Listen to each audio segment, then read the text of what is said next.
Good morning students, my name is Leena Shinde. I have done my masters in biotechnology. I have been teaching for the last 10 years. I also train teachers and I am into management. Students, today we are going to learn about inheritance and variation.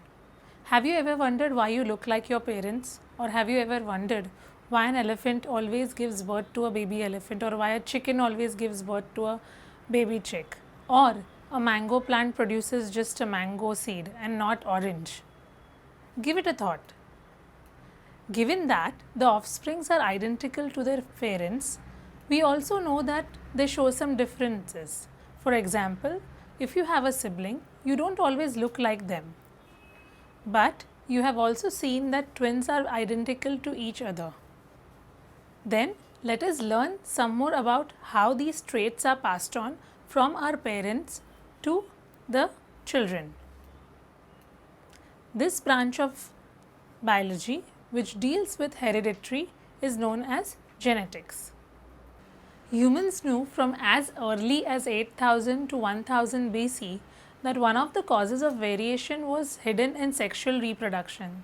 They exploited the variations that were naturally present in the wild population of plants and animals.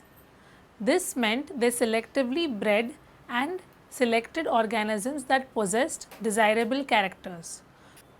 From ancestral wild cows, we have well-known Indian breeds, example Sahiwal cows in Punjab. We must, however, recognize that though our ancestors knew about inheritance of characteristics and variation, they had very little idea about the scientific basis of this phenomena. It was during the mid-19th century that headway was made in the understanding of inheritance. A monk named Gregor Johann Mendel conducted hybridization experiments on garden peas for 7 years. This was in the period between 1856 and 1863.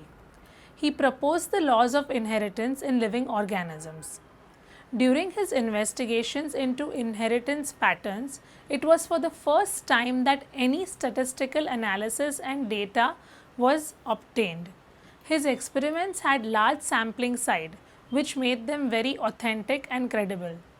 Also, the confirmation of his inferences from the experiments on successive generations of his test plants proved that his results pointed to general rules of inheritance rather than being unsubstantiated ideas.